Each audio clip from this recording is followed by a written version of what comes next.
It is the 11 Dubcast. I am Johnny. He is George, and we have no complaints whatsoever. Everything went great for Ohio State against Nebraska, We're and so smart, and we understand and see everything coming before it yeah, happens, and we look so enlightened by our own intelligence hmm after roasting Michigan the entire show last week for how that's they right. look coming out of a bye. Surely no team that we dedicate so much of our lives to viewing and appreciating and analyzing would ever come out of a bye week, Yeah, emerge from a week off looking slow and sluggish and disappointing in any and I sense. don't think Ohio State's ever looked bad coming out of a bye week. So obviously, the way they just completely handled Nebraska was certainly predictable and understandable. No, I mean, look, this obviously was disappointing in a number of ways. A lot of people are, I think, overreacting to it a little bit. I don't I think. don't think so. Well, then we can get into that because there were definitely some negatives. I'm not gonna come out here and say like, oh man, they'll get it together, guys. Just watch next week at Penn State. They're gonna win by 50. I'm not gonna say that.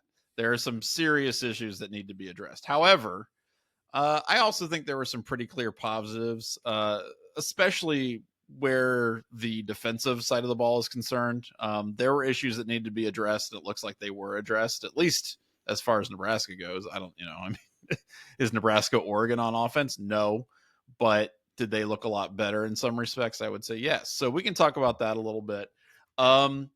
But yeah, 21-17, I think that's how that rolled out. So Just not as we all predicted. yeah, Vegas had the line at 25 points. So Ohio State didn't even get to 25 points, much less cover. I mean, I wrote up the original line after it came out following the Oregon game, and there were I mean, it's interesting because as somebody that published Easy Bucks last year, I can confirm that at least among the 11 Warriors audience, the appetite for content focused on like Ohio State sports betting stuff is not really what you would kind of expect. Mm-hmm. I don't know if that says something about the demographics or whatever, but it's just normally that stuff doesn't really elicit a strong reaction under normal circumstances. But Right. when I put that article out that DraftKings published the line for Ohio State at 25 and a half points, there were a shocking amount of comments on the post. And granted, most of that was feeding off of the disappointment of the result against Oregon the night before. But there were a shocking amount of comments that were like, that's easy money on Ohio State not covering that. Yeah, Like, that's insane right. that they would think that it would be 3.5 touchdowns for the team that played last night. And a week later, after watching Nebraska against Indiana, everybody was like, Lose oh, by okay. 49, I Now think? it makes a little bit more sense that the line was structured the way that it is. So maybe the guys in Vegas actually know something. And then the game Yeah. actually happened, and it turned out everybody that was concerned Right. by that opener 2 weeks ago was very, very much vindicated. They did not, in So fact, cover a 25.5 point spread. yeah, no, they did not. A lot of things were interesting to me about this game simply because I think relative to expectations, it was interesting just because there were a lot of questions going into the game that were answered in both positive and negative ways. And I guess we got to start with the offensive line. Zim Mikowski, I mean, he left the game with an injury. He's not going to be part, I think, of the starting offensive line anytime soon at this point, which is unfortunate in terms of like injuries and things like that. You never want to see a guy get hurt. But even before he got hurt, I mean, it was the same, like it was not good. Returns were not good. I mean, he was getting just obliterated on every single snap. And so now what you have to do, you're missing your starting left tackle, you're missing your backup to your left tackle. They're going to have to, slide Donovan Jackson over to that role.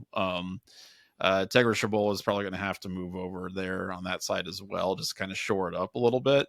But man, you were dealing with a skeleton crew. And honestly, in my opinion, I thought Will Howard played really well. I mean, you get the interception and he's good for one boneheaded move, one boneheaded play a game.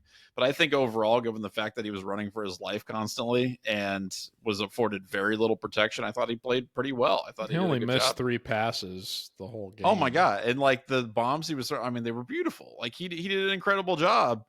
But again, you've got this offensive line that is just dysfunctional. And I don't know what you do about that. I don't know that you can do anything about that at this point in the season. Like you're kind of just going to have to roll with it. The running game was like basically non-existent. And I don't think that was anything to do with effort on the part of Henderson or Judkins. I just think they had nowhere to run. Well, there's a few points of concern in that I think as you're trying to say people are overreacting to this result. I think a lot of the reactions are appropriate given I have much shallower expectations for this team than a lot of other people do relative to national championship Right. hopes and the defense being the best in college football. So those people reacting to this result, I think, makes sense. But specifically with Zen Mikowski, it is alarming to me in the same way that we, made a mockery of Michigan last week for looking worse coming out of their bye week. One of the notes that people, including ourselves, although I have to say it was more you than me, but one of the notes that people used to try to talk themselves off the ledge after the Oregon game was that, it sucks that Simmons is gone, but Zen Mikowski filled in pretty admirably given I thought the he did. I thought he played circumstances. well against Oregon. And then I don't think that he was a detriment. I don't think he was, he certainly didn't fill in the gap left by Simmons's absence, but it's not like he was a net negative or anything. Mm-hmm.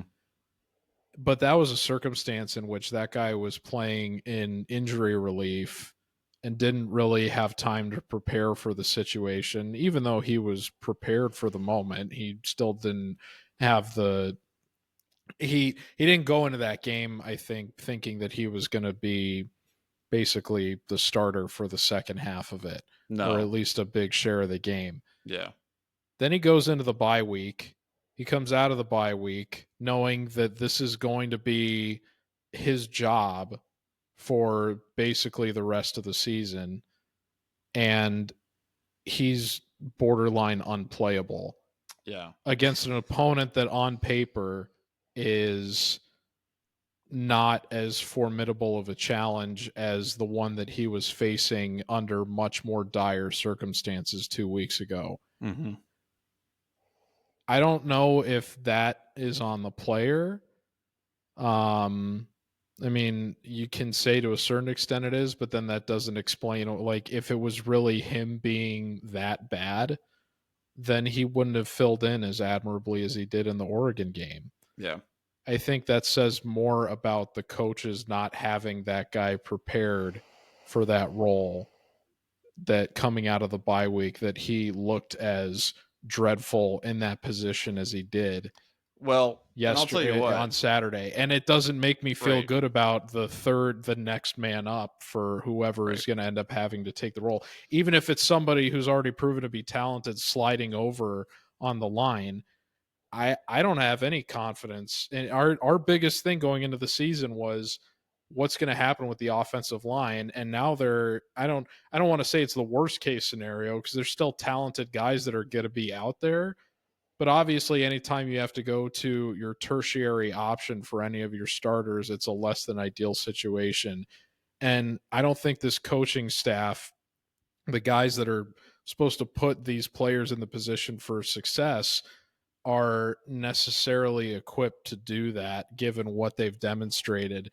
And a lot of that is reflected in how Mikulski played in his first official start this past weekend. And I'll tell you what, if I got a little preview of what our own Kyle Jones is going to talk about a little bit, in his film study and whatnot. And it's not just Mikulski. Like Shabola did not play well either. And there are some you can call them low lights, I guess, from the game where he just it didn't even seem like he understood what the play was. Like he was blocking a completely different scheme than everyone else on the field.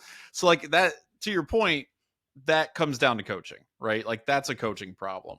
And I understand that Fry came in and was, this kind of up and coming offensive line guy, but it's not getting. And up until the Oregon game had very good momentum in terms of answering the questions about his future and current performance at Ohio State. Right. And in 2 games, he's lost all of that goodwill. Well, and a lot of that goodwill was predicated on a healthy offensive line and frankly, like overmatched opponents. Right. And one of the things that people have been constantly, I think, upset about is just maybe a lack of results and recruiting in general, right? Like having a thinner than desirable offensive line room. And that's the thing. Like you watch these teams that go out and win national championships, that win Big Ten championships, that win these bowl games. They're built around the offensive line, right? They're built around the trenches, and it doesn't feel like Ohio State is necessarily Michigan that. got a 5-star offensive tackle recruit commitment the day we put out the Dubcast last week. That's laughing right. At the demise of their program. That's right. And that's the thing. Like Michigan's got some serious issues, but they're probably going to have a pretty solid offensive line at some point. Like right now, it's not great, but it's improving. And I don't know that you can say the same thing about Ohio State. It feels like they're kind of regressing as it goes on. So that's a problem. And I fully acknowledge that. And that's got to be sorted quickly because now you're facing Penn State at Penn State. If you think it's difficult to be, a left tackle, like, okay, go to Happy Valley and have the entire force of that crowd behind you as I don't know, they try to like breathe down your neck and they send blitzes at you on every down. So that's going to be But then the other side of this too is that it's starting to feel like the honeymoon period with Chip Kelly is subsiding because he's been pretty uniformly, like, I'm trying to find the right word. A lot of people have been very encouraged by the early returns. Yeah. And you wonder how much of that was them just kind of beating up on lower competition. I didn't really have a problem with the play. And actually, a lot of people complimented the game that he called against Oregon. Mm-hmm. I obviously wish that they had handled the last few minutes or last minute, specifically the final drive, a little bit differently. And we talked about that a lot after the game 2 weeks ago. But what happened on Saturday, I thought was really concerning. You're in a situation where your offensive line has been underperforming and is like visibly distraught and kerfuffled.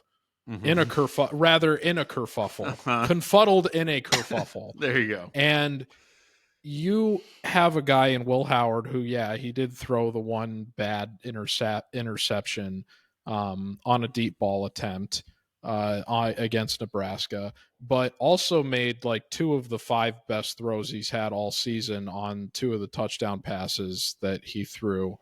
On Saturday. He led that drive at the end of the game to win it. I mean, when Ohio State had come back and that was a critical, like they had to win the game on that drive, and they did. Howard had 35 passing attempts against Oregon.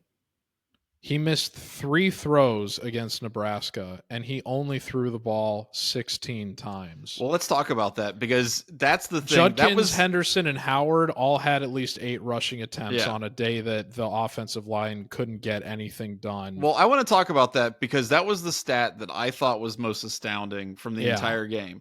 47 total offensive snaps, 3 of which were kneel downs at the end of the game. So in all actuality, they had 44 offensive plays throughout the entire game. So basically 11 per quarter. Like what?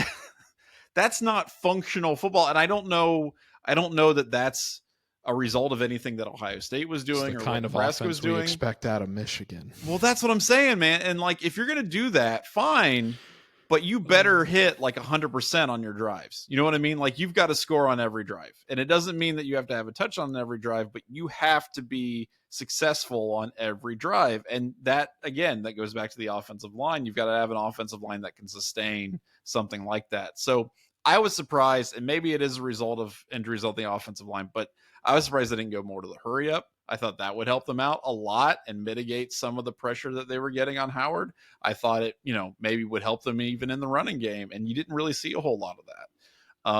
So I don't know. In a game where you are visibly like, this was their worst rushing performance of the season, and it was evident it was going to be that very early in the game. Right. When you're not consistently getting that success, how do you not what's that phrase? Like, go with the girl that got you there or whatever, or dance with the date you came with. Yeah, right. In a game when your quarterback is playing very, very well, outside of one unfortunately timed interception, why are you not throwing the ball more? Yeah. I mean, this game, especially they lost a game to Oregon that's been by shortened as much as that one was, right? Like you need all the time you can get. These were both one-score games, so it's not like they were playing. It's not like they were protecting a massive lead and they just needed to run the clock out or whatever. I mean, this game was 14-6 going into the fourth quarter. Yeah, there's no excuse for Howard throwing the ball almost 20 times less than he did against Oregon. Yeah, I don't understand why the game flowed the way that it did. I mean, I think the argument you can make is that every time he dropped back in pass protection, Mikowski was getting blown up and he had 2 seconds to pass, right? Yeah, but if you're not having any success because of your offensive line anyway, and your quarterback is still 13 of 16, that's more successful than every single rusher on your team not even being able to hit 3 yards per carry. Right. You gotta roll with what's proving to be successful during the game, and they didn't do that. They didn't adapt, and it's why they had their most underwhelming offensive performance of the season. Yeah, I mean, if you look at it, 20 carries between Junkins and Henderson definitely seems like too many in a game like that, or at least just in terms of how it was done. I mean, you can't have the same game plan in that situation. You have to have something different. I will say that I thought the defense played really well, even when they were put in some really bad situations by the offense. They were way more aggressive than they had been. They were doing stunts and blitzes and things that we have not seen from them. They pressured Raiola constantly. I think they had 13 tackles for loss, I think is the number, which is bonkers. Like that is almost not even like a real number. It's a lot. Yeah, that was, they were super active. Cody Simon in particular had an amazing game. I think 3 sacks. Like they were after it. And, they gave up 17 points or whatever, but they had that amazing 4th and goal stop, that goal line stand that was excellent. That really would have, if that had gone in, would have completely changed the complexion of the game. I thought they played incredibly well. And now you've got, the news that Arvell Reese is going to be back and not suspended. The Big Ten overturned his targeting call, so that's good, I guess. I don't even know what to say about that. Like, my initial reaction was like, yeah, he gets hit in the head, he's going to get called for that. It doesn't matter what the situation is because that's just what refs do. That's how they call it. But apparently not. So I don't know. You got a few bottles on the field, so I think maybe just always assume that Ohio State's going to come out on the wrong end of a targeting call, and then you won't ever be disappointed. Exactly. But hey, look, they got after it. D-line was really good. I thought Tuimoloau was really good. I thought Jack Sawyer played well. I mean, it was, Ty Leak played really well. Nebraska didn't do. Dylan Raiola didn't do anything of note really at all. He was bottled. He had his best rushing performance of the season. Yeah, at least in the earlier stages of the game. Right. I don't know how many yards he would have finished with if you take away the 3 times that he got sacked, but that was something that gave me a little bit of cause for concern just about this defense going forward, is that this is still a team that, a quarterback that has that kind of rushing threat. Like, I don't want to say that kind because Raiola really hadn't done that in any of the games earlier this season, but it just seems like that quarterbacks that can at least threaten that kind of mobility are still giving this defense issues more so than ones that are a little bit more stationary. And then, I mean, the fact that Nebraska was able to keep it as close as they did. I mean, Rayola's not necessarily known for being a runner, and he was still able to have, I mean, he had more rushing success than any Ohio State player. I mean, maybe yeah, well, that's true. But I mean, maybe you put a spy on him or something. But honestly, that's what you take. If you take away the passing game, at some point a mobile guy is going to get some yards. I don't think it really made a huge impact. I think, Nebraska had up until this game a terrible kicking game. I think their field goal kicker was 1 for 5 going into that, and he's all of a sudden why I picked 42-14. I said I don't see Day not going for it on 4th down, and I don't see Nebraska trying to really get any field goals. Instead, this guy was kicking like 45, 50 yarders, just like out of nowhere, something he had shown no capability of doing.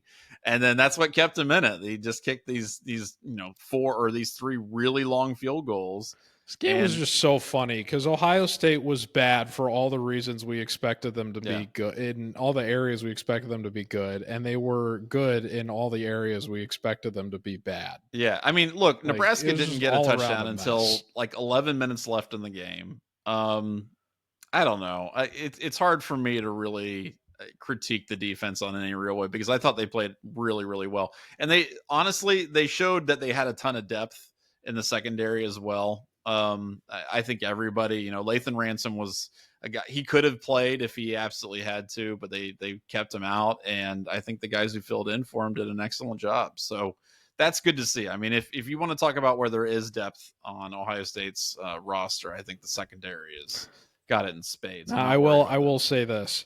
Maybe I should have led with this off top, but it was at least in my opinion, there was a UFC pay-per-view this past weekend. It was in Abu Dhabi, so it started at 10 a.m.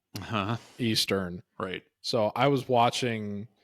I was well into being committed to watching that before this big noon kickoff hurrah started, and then I've got the game on in tandem with the pay-per-view. It's like, okay, this game is clearly not going well.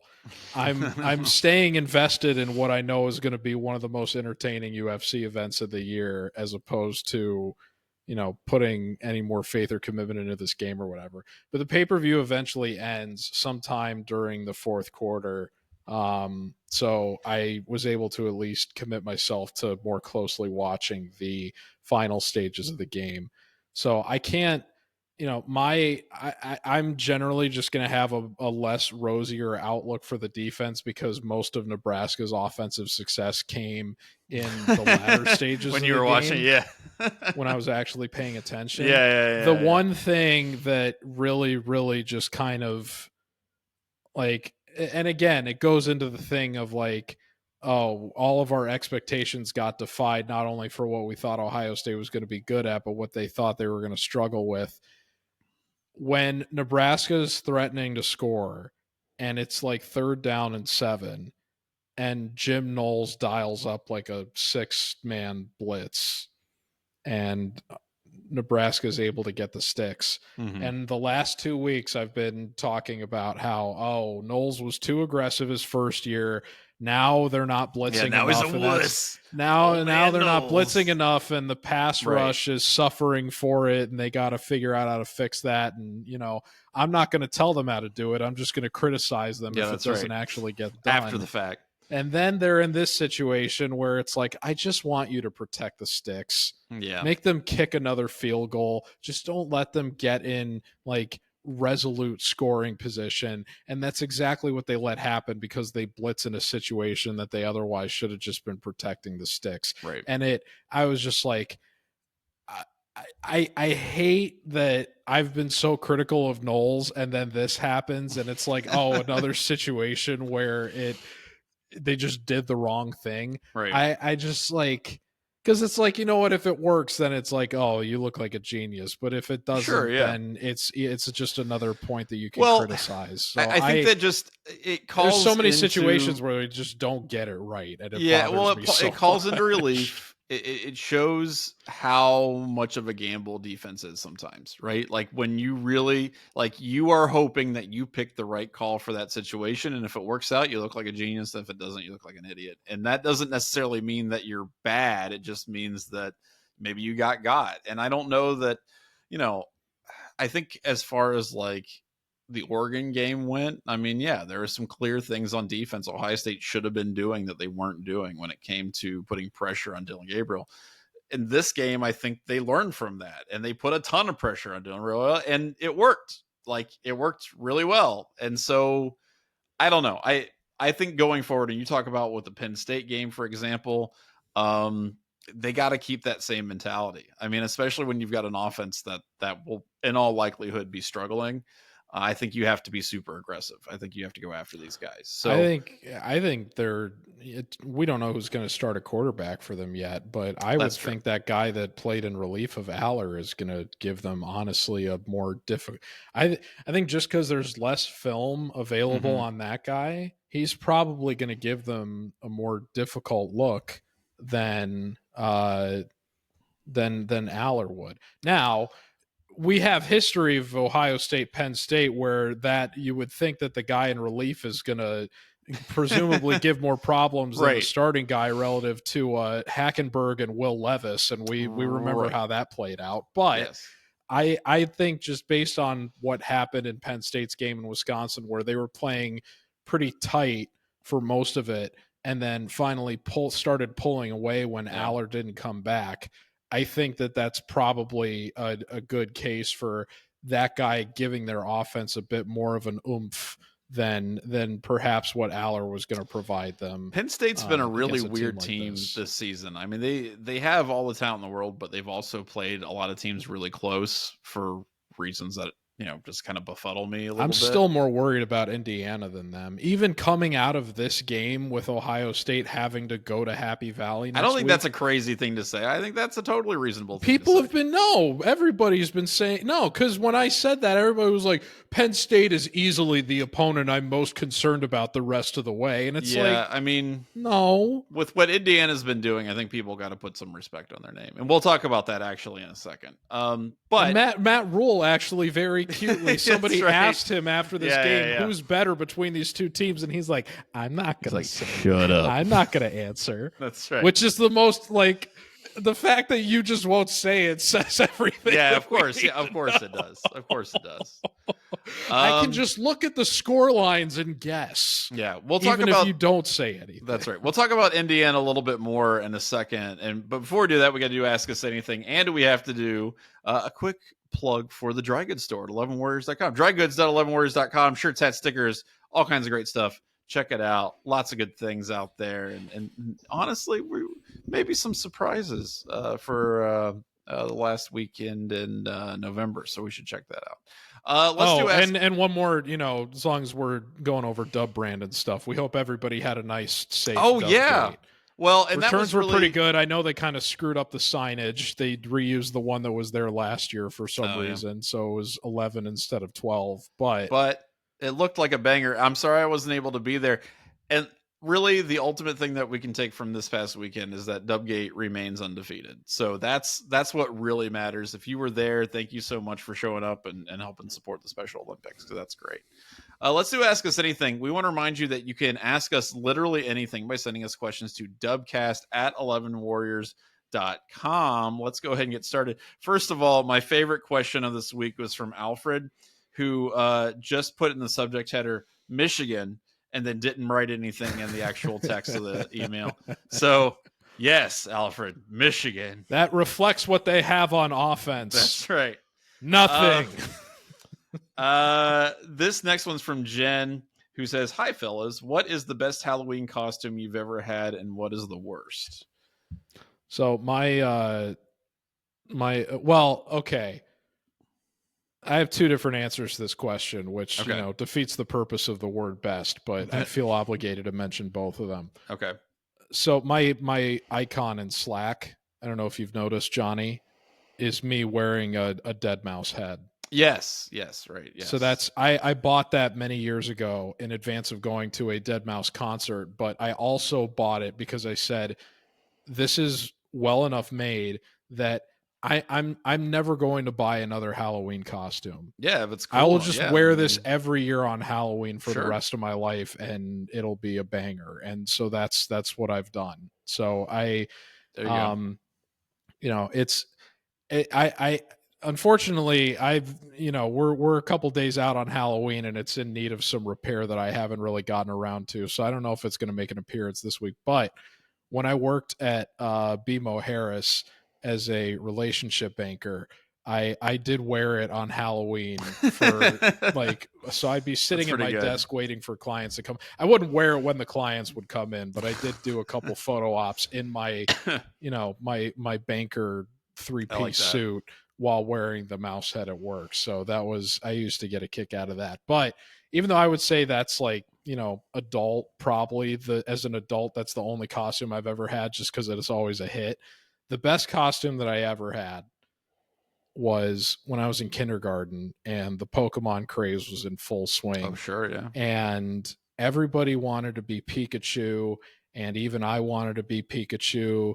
And so we went out and we got the Pikachu costume from like Party City or whatever. But my mom, who is extremely artistically inclined, like one of the best like pencil drawers I've ever seen in my life, and I'm not just saying that because she's my mother. Hmm. We got this Pikachu costume, and she was like, "This sucks.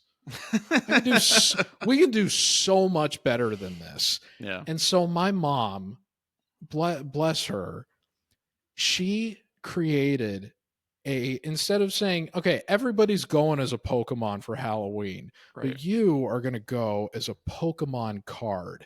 And she That rules, she yeah. drew a 1-to-1 replica of the Charizard Pokemon Oh my card god. and put That rules. holographic glitter on it and all, like, literally perfectly. And she did the back of the card too, Like so with all the that stats I and was stuff wearing and it like an ice cream sandwich kind of sort of ordeal with like mhm. straps. And I still really wanted to be Pikachu, so I wore the Pikachu costume underneath it. But Yeah. I was also a Pokemon card, and unfortunately we don't have it anymore, but it's one of the most, like, it, I'm not even exaggerating, it was a 1-to-1 artist redrawing of the original Charizard Pokemon card. And it was like, I'm sure we have a picture of me in the costume somewhere, but unfortunately we lost the costume to time. And it's one of, in terms of the things that my mother has done artistically, even she's like, that's one of the great regrets I have, is that we didn't hold on to that, That because sounds awesome. it was incredible. So I love that that. was in my childhood, best costume I've ever had, not even close. And I That's pretty love you, cool. Mom, for allowing me to go as that in kindergarten. So I would say my best. I This actually was for a costume party, not Halloween, so I don't know that counts. But I was Mysterio, and I made my own like Mysterio bubble, and I found like scrubs basically, and a cake. I thought it was really well done. I think I made a really good Abraham Lincoln costume once. I was pretty proud of. Trying to think. There were a couple others. I always tried to in college. I always tried to show out, on Halloween. I tried to do something fun. I will say probably my worst one was when I tried to be Freddie Mercury, and I did the thing where like he, I got the mic stand and stuff, and I was wearing like a mustache, but I have glasses. It's like Freddie Mercury really didn't wear glasses, but I wore like red suspenders. Like he had it, and like he was shirtless. That like kind of. But like, first of all, nobody wants to see me Did you shirtless. not wear contacts? No, I didn't have contacts. So like, yeah, Oh yeah. So it didn't no, make any sense. So yeah. nobody wants to see me shirtless. I'm not like some buff dude. I'm not in shape. I'm wearing red suspenders, and I have like a mic and a mic stand or whatever, but I'm wearing glasses. And so literally no one knew who the hell I was. And it was not really. I don't think any of the ladies were particularly into, like, there was just kind of like, who is this creep standing around in suspenders and a fake mustache? Well, Freddie Mercury was gay too, wasn't Well, he? yeah, but there's nothing So if wrong that's with that. your angle, then Well, you no, that probably- wasn't my angle. I just thought it would be like, oh, cool, Freddie Mercury, and then we'd like sing Queen songs or something, and everybody was just like, okay, like why is this guy here? Now, not that they wouldn't have been saying that. It's Anyway. tough to make suspenders work generally. I know. Unless you're like super buff, it's not going to work. Unless you're going as what's the name of the? Because you just brought up Mysterio. What's the name of the Spider-Man's famous suspenders villain? No, what's the Daily Bugle guy is. J. Jonah Jameson. Yeah, J. Jonah Jameson always wears them. So you can, yes. If you're going as some like white collar New Yorker guy, they always wear suspenders and stuff. So that's true. I could have been like an. That's 80s. the one costume I think they. I could have been Gordon Gekko or something like that. Yeah. Real quick, just because yeah. you brought up Mysterio, I have to. I always think about this whenever I hear Brad. Did you ever play the Spider-Man 2 video game? No.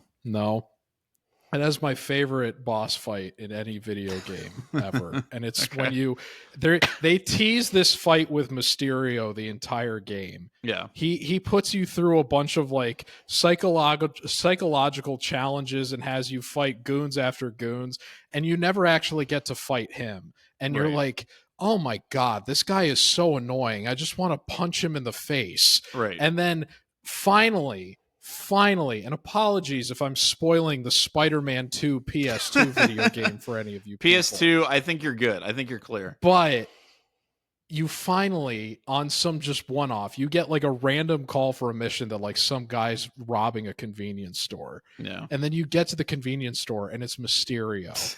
And you're like, oh, I'm so ready for this. Yeah. And then Mysterio, he does this whole dialogue about how, like, you know the voice and everything. Because he's like, you will see the true extent of my power and whatever. Right. His boss bar, like his health bar fills up 3 times. It's like it's like nothing in the rest of the game or really like it's like every conventional like video game, like if you've ever played it, you're like, oh my God, this is gonna be so hard. This guy has 3 health bars, like everybody else has 1. This is gonna be crazy. And then the fight starts, and the moment you hit him once, he just dies instantly.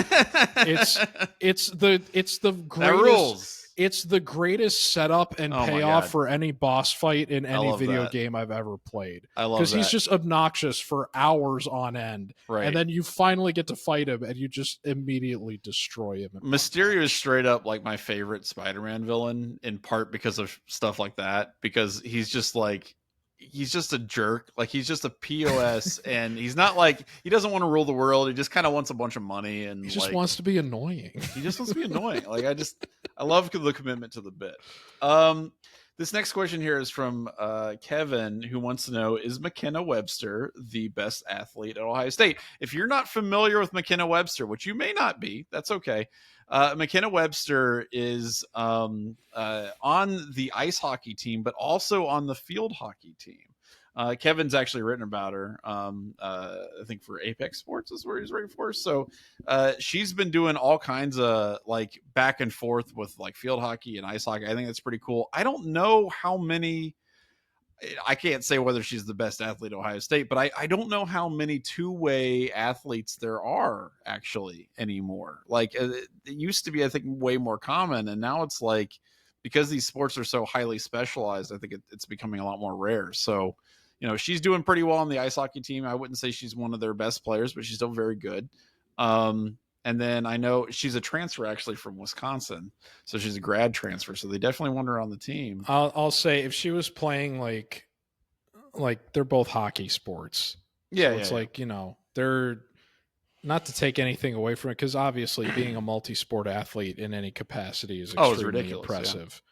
But I don't think it's the same level of impressive as like somebody that is playing both football and basketball. Right. Because those are 2 completely different sports. Right. If she were doing hockey and like swimming, or hockey and like soccer or something. Yeah. That would But it's, kudos to her for being collegiately talented enough to play 2 different flavors of hockey.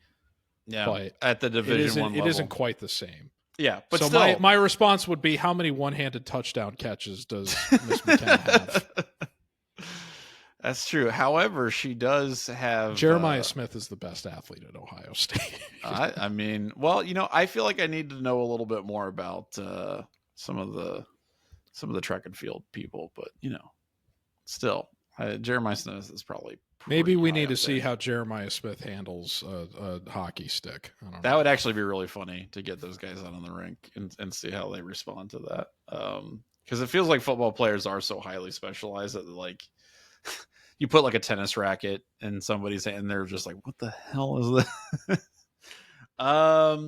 Okay, so this is from our good friend Alvin. Next one here. Which Ohio State player has exceeded expectations to date? Because we've talked a lot about how we get like disappointed, like, oh, I haven't lived up, blah, blah, blah. But like, let's do the positive side. My answer would be Jeremiah Smith, but I had shallower expectations than anybody else. Sure, yeah, you weren't buying into the hype per se. Yeah, right, and not to his detriment or anything. I was just saying I just want to see him actually get out on the field, and so yeah. As people are gradually starting to say, like, wow, might just be the best receiver in college football right now, period. I've gotten to enjoy that as opposed to being one of those people who's like, I knew he was going to be that before he even played because right. Ryan Day and Chip Kelly said so. It's like, right. Okay, all right.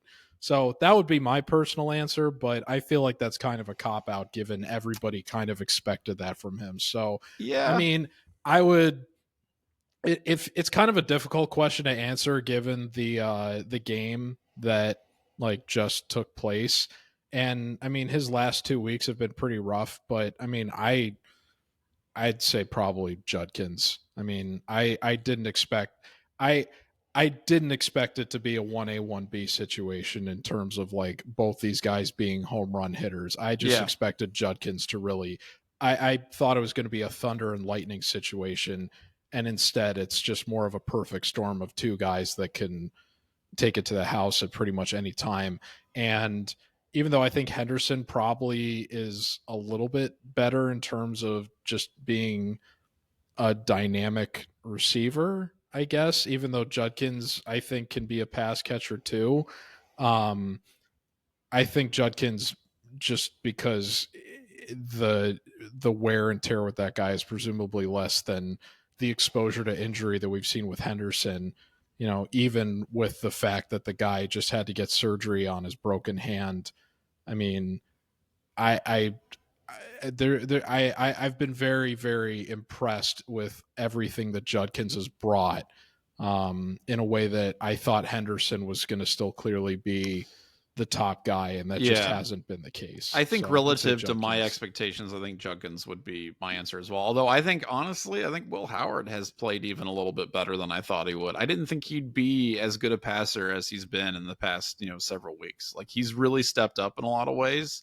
And I was like, and again, like, yes, he's still good for one really stupid throw a game, but where he's like rattling off, 10, 11, 12 passes in a row, like completing like, and they're not like easy passes. I mean, he's making some of these difficult throws. Now, granted, he's definitely a little bit limited. He's not going to be throwing it all over the field, but he's done a really good job at finding guys who are open, spreading the ball around, being kind of that JT Barrett type guy that you want him to be. So I'm actually a little, I'm impressed by what he's done, and I think I might have been underestimating a little bit. I can understand that. I'm okay with where he is, but he, outside of the most recent game, he still has pretty firmly played in with the limitations that I saw for him coming into Ohio State in terms of, still making like one mistake per game that can put your team in a very compromising position, and not having a lot of success with the deep ball. But his success with the deep ball ended up being the reason that they beat Nebraska. So that outside of the most recent performance, he had still kind of left a lot desired in terms of throwing beyond 15 yards for a lot of the season. And he even had some success throwing beyond that distance against Oregon. But I still, this offense, I think, is playing to its greatest potential when Howard is just kind of operating in a game manager role where, you're not having to lean on him to be the guy. He just needs to kind of distribute. And I think this offense is the best version of himself if he can live up to that standard. And it just hasn't really happened yet just because of the mistakes, which if you're playing game manager to the highest level possible, you can't make any mistakes, period. Right. I will say this. So in 4 years at Kansas State, he completed 58.8% of his passes, right? Which is not very good, honestly, in college football in the 2020s. And so far at Ohio State, he's completing 74% of his passes. That's a huge jump from where he was. So I think part of that is obviously having maybe better skill players around him. But honestly, I think he's just gotten better, and he's got better coaching. He's got better just like, scheme that he's working with. So I think he's done really well. Again, there's a lot to be determined with how we evaluate these guys, because the goals that they've set for themselves, whether or not they're attained, and how they play against, Penn State, I think that's going to play a lot into our perception of this. But yeah, I think they've done pretty well. Last one here. This is from Nelson Broadway. This is probably my favorite question. That was a full name submission. Yeah. Well, it's my favorite question of the week. Most people prefer their veil of anonymity and don't give us their last name. Well, Thank you, Nelson Broadway. Yeah, I don't know that's his real name, but so here's the deal. I don't know. This is definitely my favorite question this week. It might be my favorite question in several months. Nelson wants to know, how did McDonald's manage to only contaminate quarter pounders and not the 2 all beef patties, special sauce, lettuce, that's cheese, an pickles, excellent onions, question. Yeah, on a sesame seed bun. The Big Mac or the other burgers. Do they have a quarter pounder factory somewhere? How did this happen? It's an excellent question. I think, because they said it was like the onions, right? They said it was the onions that was coming from some factory. I think McDonald's is pre-prepping this stuff a lot more than they claim that they are. And so they're like, oh yeah, it's just, we're going to grill them for it. No, I think there is a quarter pounder factory somewhere, and somebody was just like pooping in the quarter pounder machine and just giving everybody E. coli. Okay. That's what I think happened.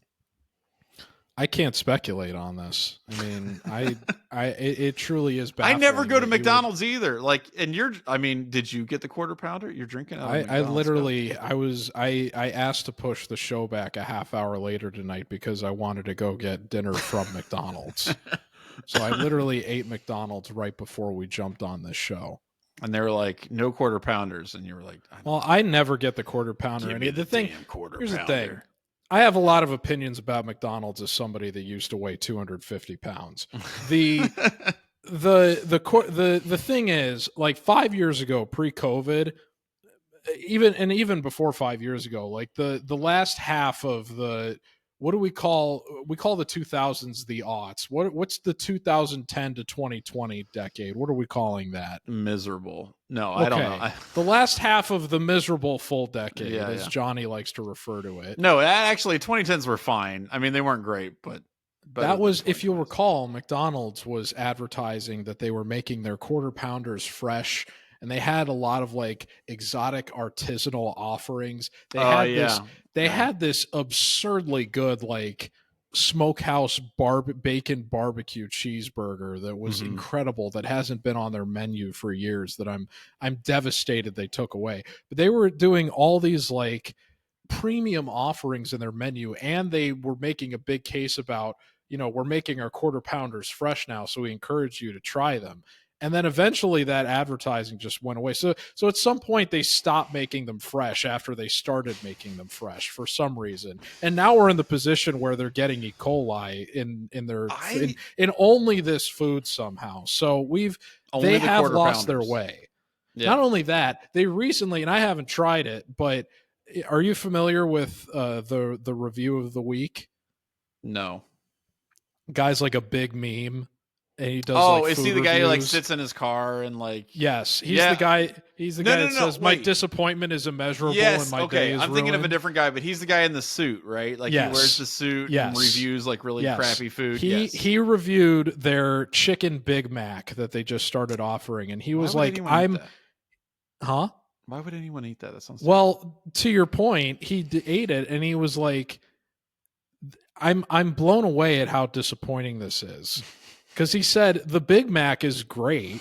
And he was like, the chicken sandwiches at McDonald's are good. So you would think, okay, they just take the chicken from that and put it in the Big Mac and it would transfer well.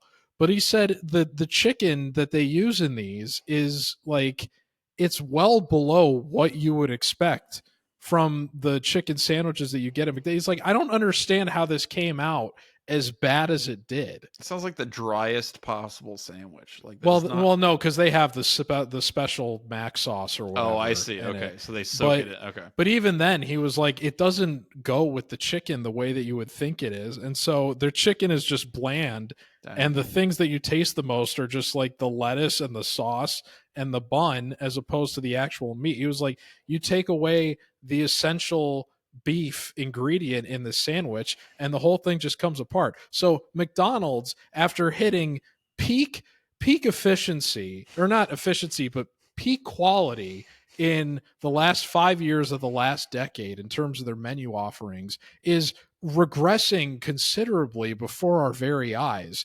And even as a proud American who goes and eats that garbage before jumping on a podcast like this, it's devastating to witness. The in the same way that, you know, they refer to something called the Waffle House Index anytime there's like a big natural disaster in the South, because it's Waffle House is closed, you know it's bad. Right. Waffle House has a no water menu. Like, when the water doesn't work, you can still serve these products without having to close. Let's go. Like, if Waffle House has to close, that's a sign that things are very, very bad and you need to evacuate. Maybe the chicken whop or whatever the hell, maybe that's their E. coli menu. In the same way, when McDonald's is on the decline, it is a sign of the times that America is in crisis.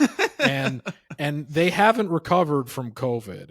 It's devastating to witness. I'm calling for a return to the pre-COVID era of McDonald's, when they were using premium ingredients and everybody was happy. Well, no more chicken Big Macs, no more E. coli quarter pounders. Make McDonald's great no more again. E. coli. I'm glad you're taking a stand on that. I mean, a lot of people want to keep the E. coli quarter. A lot of people want to keep the E. coli quarter pounders, but not George Eisner. He's refusing to go along with the crowd. I haven't had a quarter pounder in years, and it had nothing to do with the E. coli. And I'm thing. E. coli free, so there you go. So it's fine. So that's Ask Us Anything for this week. Oh, wait. We're getting a late submission from Chaz. Speaking, Chaz. You referred to Nelson Broadway in terms of real names earlier. Yeah. We're getting one from Chaz, who's definitely the very real human being, Chaz. Yeah. What does Chaz want to say? Chaz wants to say, "Sup, Dubcast boys." What did you guys think of that Hail Mary in the Bears Commanders game yesterday? It was hilarious. Oh my God! Well, it was hilarious. It was hilarious before I knew that the Bears corner was like just making fun of the crowd and like talking the entire time. And then they had the split screen with Caleb Williams like looking at him like, what the hell was this idiot doing? Said like I listened to a couple different fantasy football podcasts, and somebody on one of them today was like, if you put that in a movie, like, I would say like that's like draft day levels of not believable. Oh, like, yeah, that an that's NFL like something player you see would in like do a something teenage like that. movie where there's a football scene where like that's how the team blows. Yeah, where they're like mic'd up to the guy that's actually talking to the fans, and it's it's like you can see ahead of time that this isn't going to end well for him. It was poetic justice for that guy for, behaving that way in that situation. Oh, of course. And then he ends up tipping it to Noah Brown, who ends up, of course, catching it. I have such a unique perspective on it as like a Bears fan that wants the worst for the team for what they did to Justin Fields, because I'm in a group chat in a fantasy league with like 8 other Bears fans and 1 Vikings fan. And then there's me, who's got dual citizenship in Bears and Steelers, who are on right now as we're recording this, which is why I'm wearing the hat that I am. And everybody yesterday was like distraught. Like, I'm cackling because I'm like, this is great. Yeah, they deserve it. Yeah. Well, not only did they deserve it, but history, it feels ridiculous to say this because I know the original quote probably is Winston Churchill, but my generation uniformly assigns it to Call of Duty.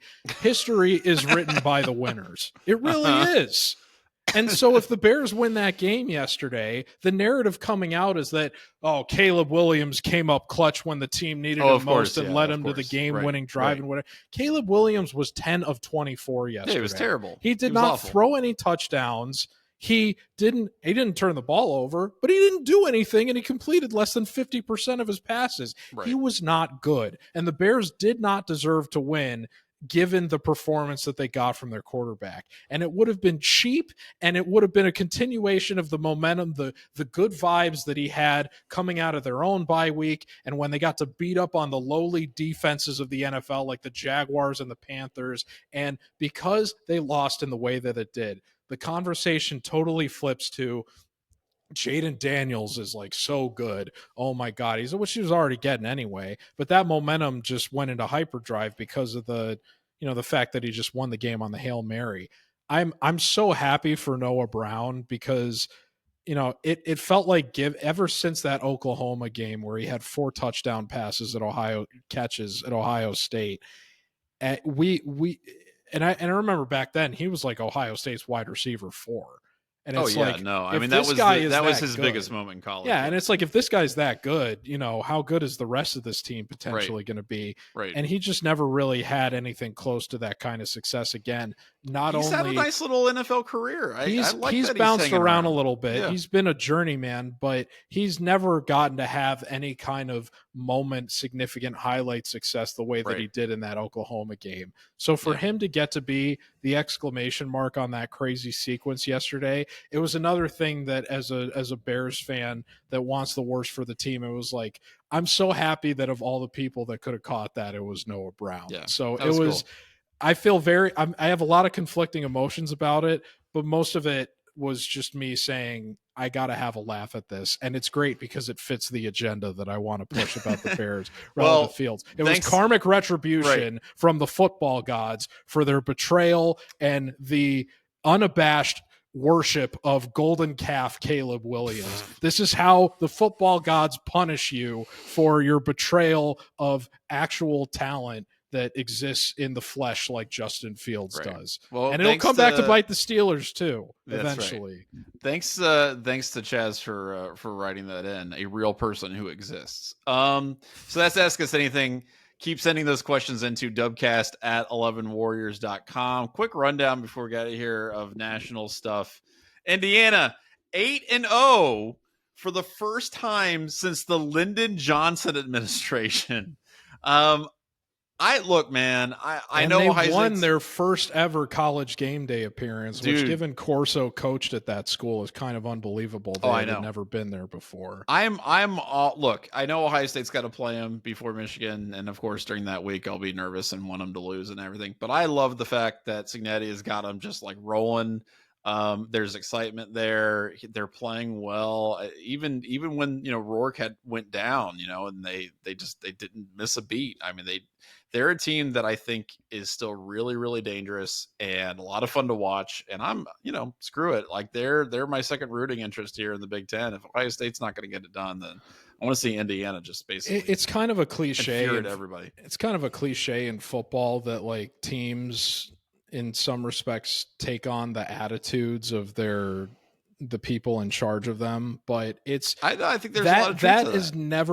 It's never been more apparent than with this team, because when has Indiana ever been like an FU kind of football team? And Cignetti is just unapologetic, and then maybe with Hepner before that. I mean, like Cignetti is just unapologetically like, I don't care how good you think you are, we're just gonna kick your ass. Yeah, I love it. I love that Indiana's got a guy like that, and he brought a ton of dudes over, and they're doing great. So I think that's awesome. Florida State 1-7, which is like Florida State is the only FBS team not to score 21 points in a game. I just want to throw that out there. Wild stat. Yeah, well, and then compared this, so that's the first half of this stat. The second half of this stat is Kyle McCord playing Pitt through 3 pick sixes in one half. Pitt had more points in one half. The Pitt defense had more points in one half than Florida State's offense has scored in the entirety of games all season. Like that, first of all, Kyle McCord That's ACC football, baby. Kyle McCord had a terrible game, 5 interceptions, 3 pick sixes, again, all in one half. Holy crap. He threw like 64 passes, 63, 64. Yeah, it was that crazy. That has to be the most attempts in a game where a quarterback has thrown no touchdowns and 5 picks. Yeah, and I think most of the time, if you pull a Nathan Peterman, you get pulled in like the first half. I think they had. I don't know why they kept him in, and Pitt wasn't doing anything offensively, so maybe they just felt that they'll eventually throw themselves back in the game. But well, it's like I said earlier, alluding to that phrase, "You dance with the date you took to the ball or whatever." That's McCord is their guy. They're going to ride or die based on his success. Right. Especially after the coach made that, I should send Ryan Day a bouquet of flowers or whatever. Exactly. Yeah, that's one of those things where Ohio State fans I'm still waiting on that after this week, man.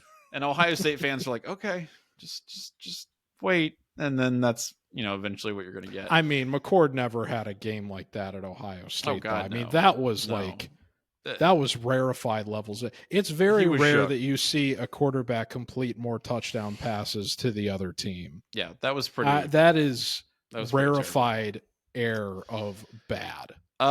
Liberty got exposed as clown frauds against Kennesaw State. I think I saw another stat that I saw was that they were the first 5-0 team or better to lose to a team that was like 0-6 or worse since like the 90s.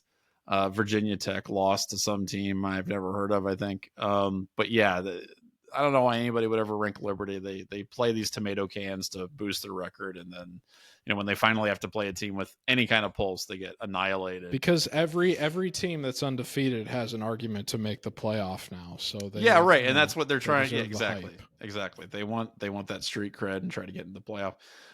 Michigan got by Michigan State. And I said last week that they're kind of figuring something out on offense. That I don't know that was necessarily true. Davis Warren played a lot better. He did not turn the ball over. In fact, Michigan didn't turn the ball over at all, which is why they won.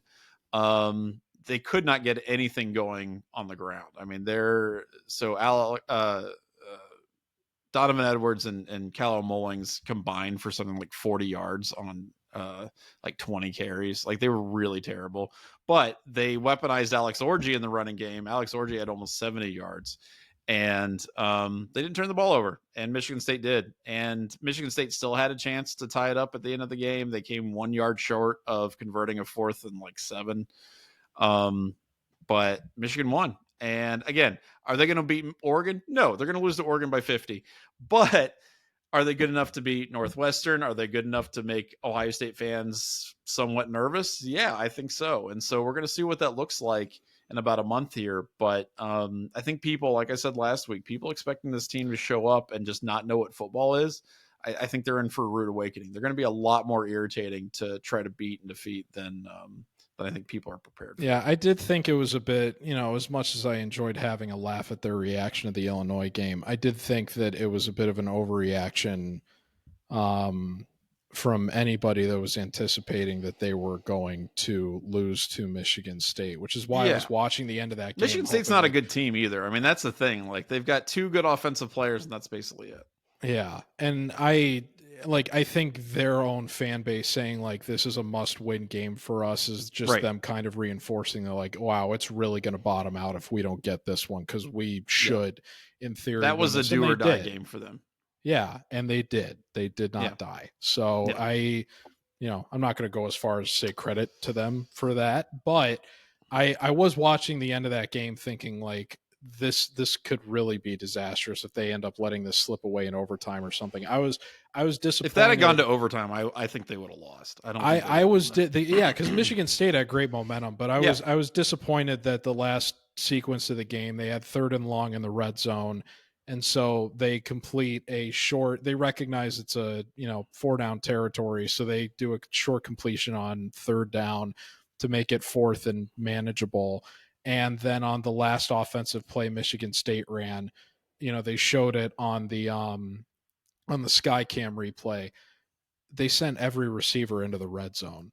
Yeah. And it's like, you set yourself up for a manageable 4th down, and then you didn't even run one receiver at the sticks. Right. Like, you didn't even have like a running back like come out and like a button hook from the backfield or whatever for just like a check down cheese option if Michigan blitzed or anything. You just sent everybody at the red zone in there were like almost 2 minutes left in the game. It wasn't like it was like, oh, this is the last play no matter what happens. I thought they kind of peed down their leg a little bit, because I think with a better play call in that situation, they probably end up tying that game.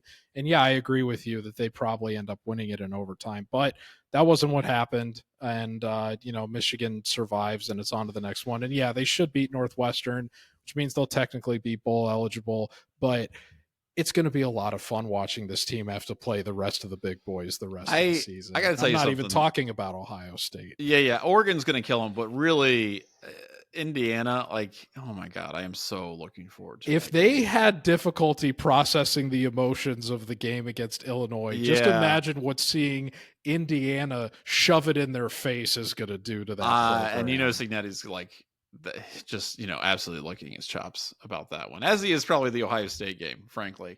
If Cignetti makes a born on third base comment about Sharon Moore, I will love him forever. Last thing real quick, got to mention women's hockey. I forgot to do it last week. Women's hockey, there was actually kind of a mini tournament, a mid-season mini tournament here. It was called the Icebreaker tournament at the Shot. And women's hockey absolutely dominated. I think they scored something like 20 goals in 2 games. I mean, just like beat the absolute tar out of everybody.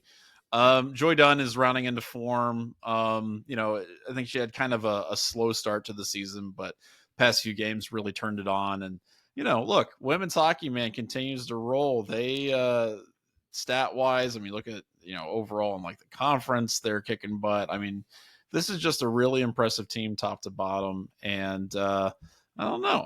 Like I said, first of all, I encourage people to go out to the OSU ice rink and see, what they're doing. They play on the weekends, usually Fridays. If you're like, hey, what do we got going on? Well, you got women's hockey going on. So right now they are, what's their overall record? I think they're 9-2-2 is where they're sitting right now. So yeah, they're going to keep on playing. They're on a 3-game winning streak, and I expect that to continue because they are very, very good. So women's hockey, keep it up. Definitely. The dynasty is within reach. That's what I'm saying, man. That'll be pretty sweet. So that's the Dubcast for this week. We got Penn State coming up. No predictions from us because it's so early in the week, but I'm a little nervous. I don't know about you. Where's your temperature right now? Well, it's funny. Andy Anders is the one that collects all of our scoring predictions at the beginning of the week, and he said this week, I'm not expecting, the staff to unanimity that we're all, Yeah, he said, I'm not expecting a unanimous win for Ohio State this week. I am. Okay. I'll be surprised if any of us pick Penn State to beat this team. We'll see. We'll see what happens. I think they're going to win. I need to look into it more in terms of what I think the margin is going to be. I'll say, like I did earlier, if Allard is the one that ends up playing, particularly because he's probably going to be playing through discomfort if he does play anyway. Yeah. That makes me more confident than if they have to go to the backup who's more of a wild card and actually gave their offense a bit of a boost later in the game next week. There's always the X factor of Frames Janklin going out there. And that's why I'm confident that Ohio State's going to win. I know. That's what I wanted you to say because of your legendary hatred of James Franklin. I think it's pretty justified. Oh, it's absolutely justified. For reasons that go beyond football. I mean, the funniest thing about James Franklin last season was that he lost to Ohio State and Michigan in exactly the same way on consecutive weeks. So it was pretty great. Made really ill-advised 4th down attempts with time left on the just stupid. Anyway, nothing will ever be funnier than him calling a draw play on 4th and 6. Oh yeah, Trace McSorley was there. Yes, right. And they lose the game for that. And then his own fans are chiding him on the way out of the stadium, and he has to be held back from fighting his own fans. That was pretty great. Can you imagine Ryan Day trying to fight a Buckeye fan? Oh my God. It may happen. We'll see. Hopefully with the recent trend of fans throwing things onto the field. I told you it would happen. It would happen immediately. One of you hooligans hit Garrick with a water bottle, How by the dare way. You need Maybe it was Kyle Neanderthals. Jones. Is that the game? I'm just saying. Him and Ramsey. But yeah, you were He right. saw his opportunity and he took it. He was like, right, you know what? though. Everybody's throwing crap, and he got a beat on Garrick. He's like, you're going down. You said it was going to happen the very next weekend, and I was like, did. really? You think it's going to be that quick of a turnaround? I don't want to be that negative about it. And then it was our own fans. Exactly.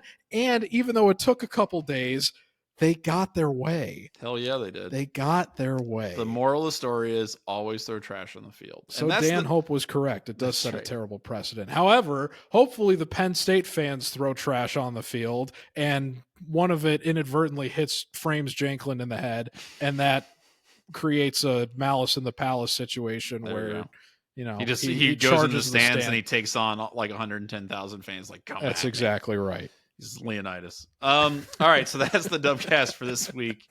We'll be back next time to talk about hopefully an Ohio State win over Penn State. But until then, I'm Johnny.